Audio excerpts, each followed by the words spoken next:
Namanya Nadira. Elo menunjukkan foto Nadira kepada suster itu. Foto yang menjadi wallpaper di ponselnya Elo. Oh, Mbak cantik ini. Ada tuan.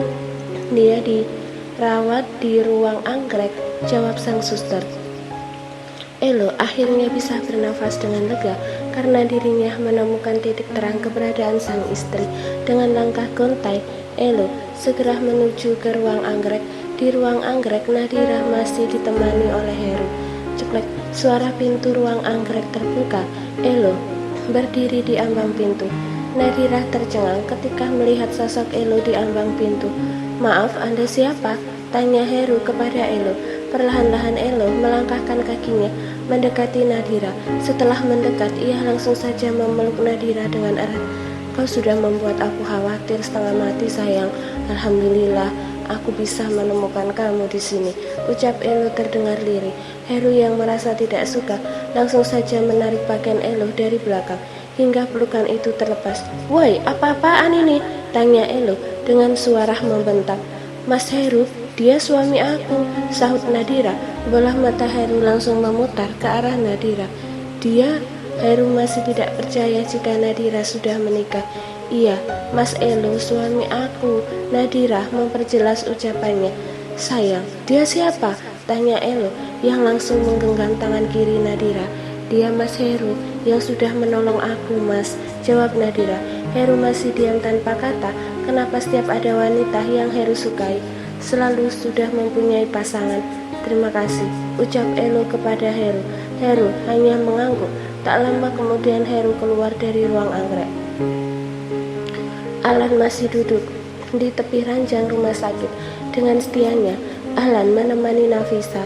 Meskipun saat ini Nafisa masih tidur membelakanginya. Naf, aku tahu kok kamu belum tidur, ucap Alan. Emang iya, jika Nafisa belum tidur sama sekali. Alan menyanyikan sebuah lagu yang sering dinyanyikan Alan untuk Nafisa. Suara merdu Alan mengundang rasa ngantuk buat Nafisa. Perlahan-lahan Nafisa memejamkan kedua matanya. Alan merasakan jika sekarang Nafisa sudah tidur. Selamat malam Nafisa, semoga mimpi indah. Alan tersenyum simpul. Ia beranjak bangun lalu bergegas ke ranjang yang ada di sebelah Nafisa. Alan membuka gordennya lalu merebahkan tubuhnya di atas ranjang rumah sakit. Sementara di klinik tempat Nadira dirawat, di ruang anggrek hanya ada Nadira dan Elo. Heru memutuskan untuk pulang saja dan berharap tidak akan lagi bertemu dengan Nadira. Sayang, kenapa kamu nekat sekali sih keluar malam-malam? Kenapa kamu tidak menunggu aku? Tanya Elo panjang lebar, mulai menginterogasi sang istri. Elo duduk di tepi ranjang di sebelah Nadira, sebab Nadira juga saat ini sedang duduk.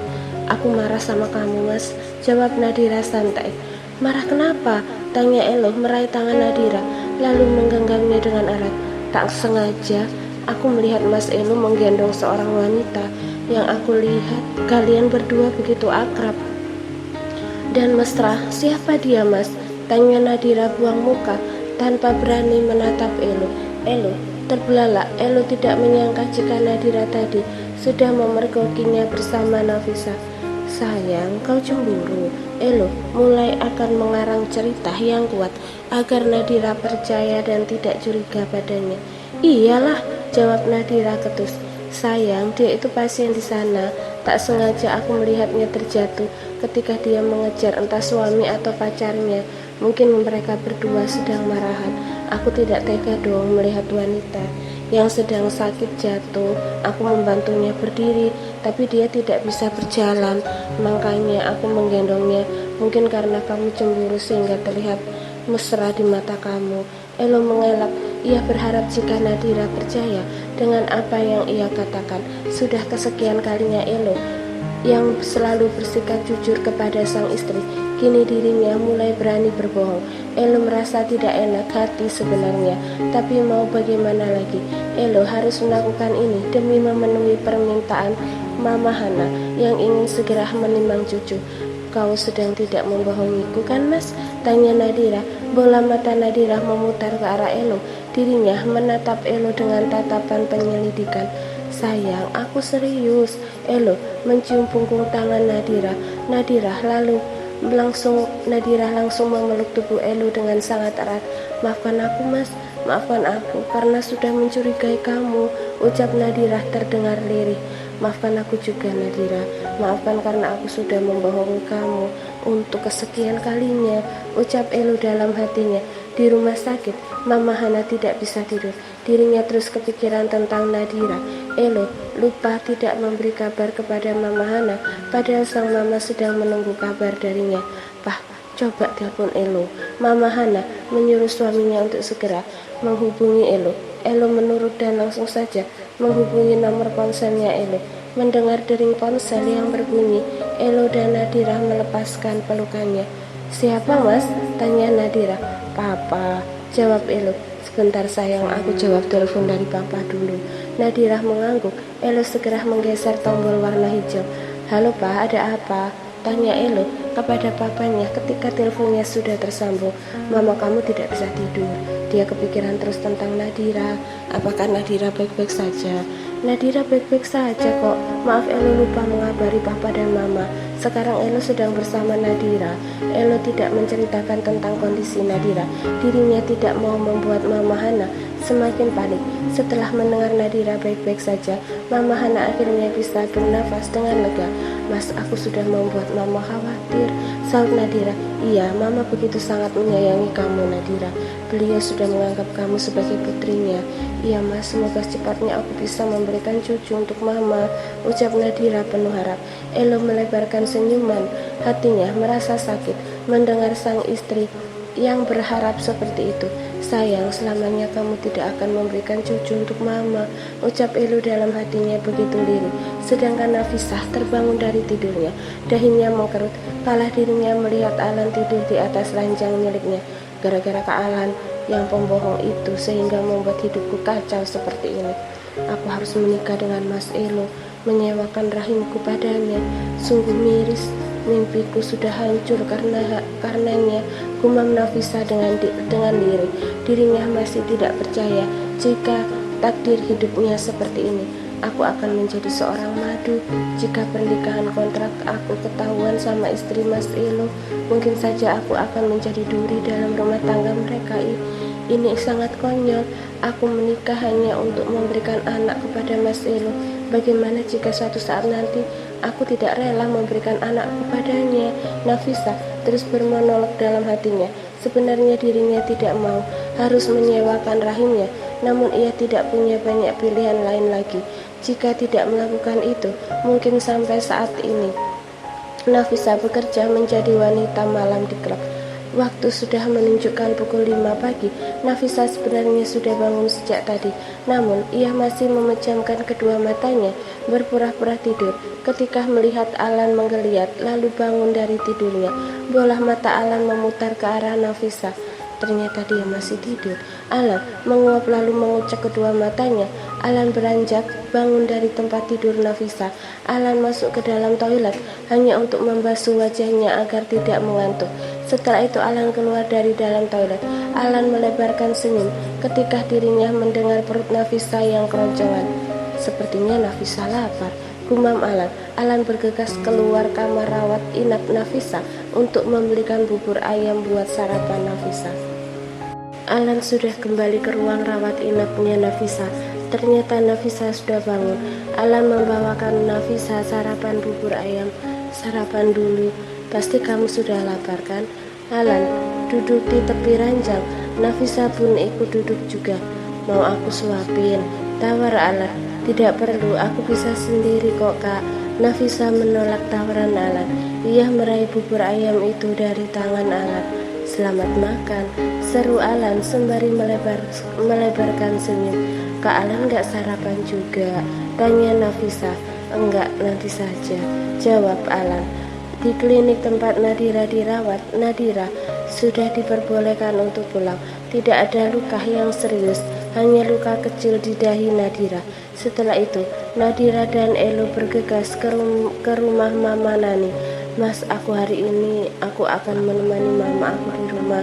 Jika aku ke rumah sakit menjenguk Mama Hana, Nanti mama tahu jika semalam aku mengalami kecelakaan. Jika mama melihat luka di jidatku, cetus Nadira. Elo meraih tangan kiri Nadira, mencium tangan Nadira. Iya sayang, kamu benar.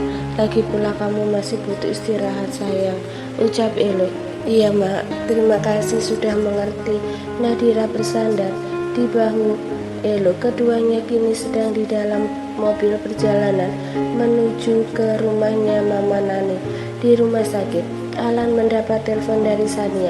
Betapa senangnya Alan saat ini ketika dirinya mendapat telepon dari wanita yang sedang ia incar. Wanita yang lagi populer di kampus.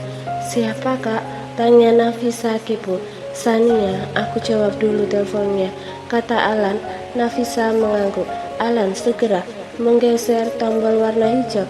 Nafisa langsung tidak berselera makan. Dirinya tidak menghabiskan makannya. Ada rasa kesal dan sedikit cemburu yang Nafisa rasakan.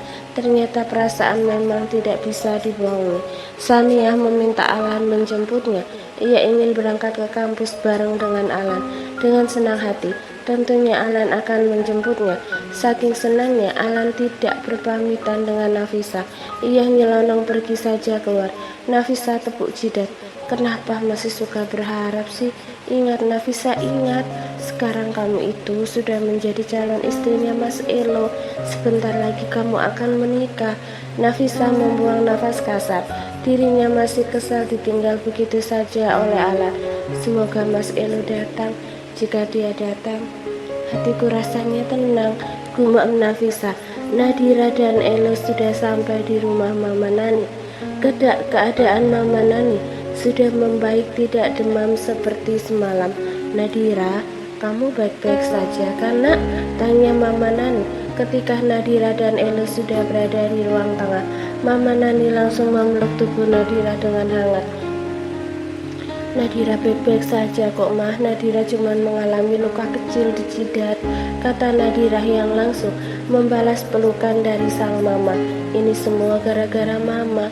Andai saja mama tidak meminta kamu untuk datang ke rumah, kamu tidak akan mengalami kecelakaan, ucap Mama Nani begitu lirih.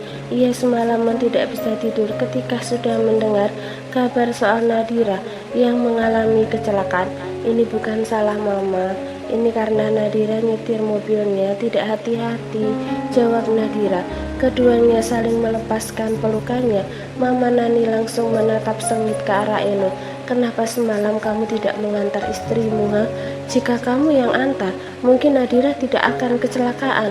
Mama Nani berkata begitu sinis, sampai Elo bingung dirinya mau menjawab apa.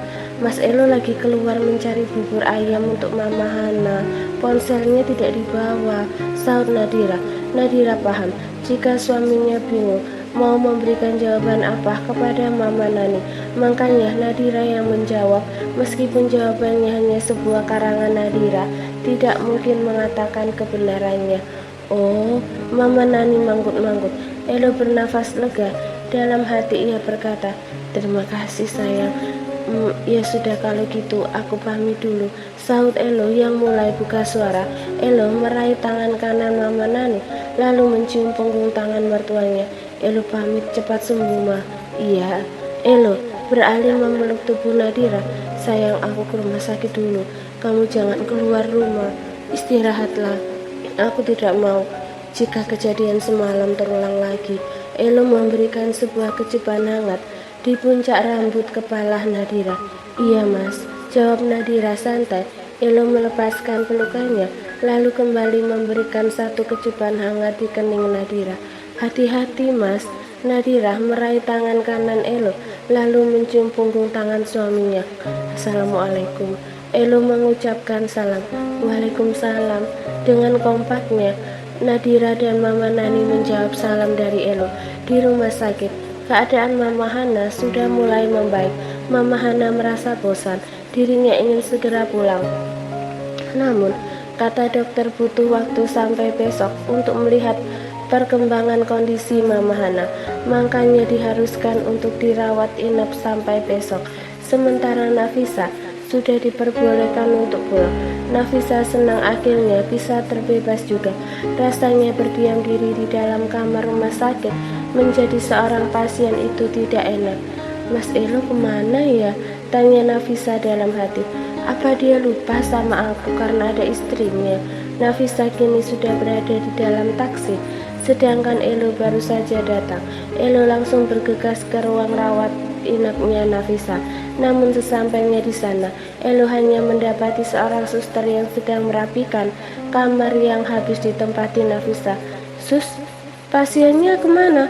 Tanya Elo, menanyakan Nafisa kepada suster. Oh, pasien yang semalam baru saja pulang, Tuan, jawab sang suster. Dengan langkah gonta Elo bergegas keluar rumah sakit menyusuri lorong-lorong rumah sakit. Elo berharap masih bisa menemukan Nafisa, namun ternyata Elo tidak menemukan Nafisa. Elo sudah berada di parkiran mobil. Elo mengambil ponselnya di saku celananya.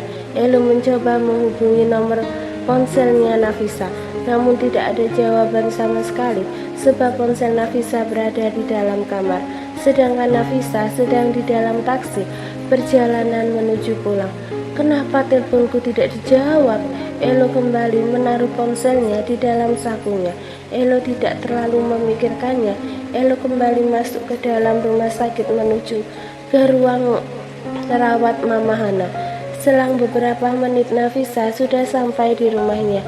Nafisa menghempaskan tubuhnya secara kasar di atas sofa. Kenapa hidup aku menyedihkan seperti ini? Gumam Nafisa lirik. Pria yang aku cintai tapi tidak mencintaiku, padahal aku sudah memberikan apa yang aku miliki padanya. Terus ada pria yang mau menikahiku, tapi pria itu sudah mempunyai istri.